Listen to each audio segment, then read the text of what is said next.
Hello and welcome to this introduction video.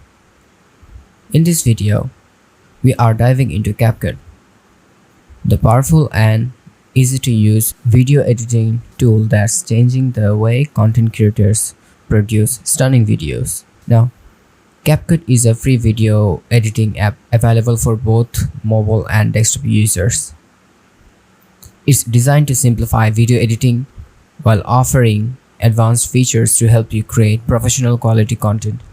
Now, in this video, we are going to learn 1. Basic interface introduction and every tool's explanation. 2. Creating text-to-speech video using CapCut. 3. How to edit a video in CapCut. 4. How to use text templates for videos. 5.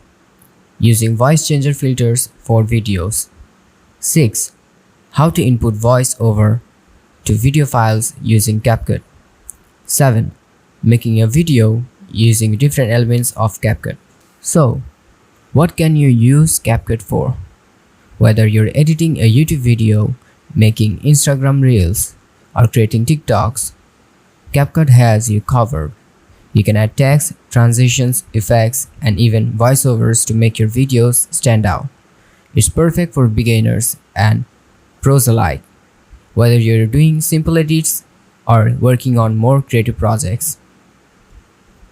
Now let's talk about the benefits of using CapCut. First, it's free and packed with premium features that allow you to create high-quality videos without breaking the bank. Second, it's user-friendly with a straightforward interface that makes it easy to edit even if you never have done it before. Plus, CapCut offers a range of creative effects like speed controls, chroma key for green screen, and text-to-speech, perfect for creating captivating content.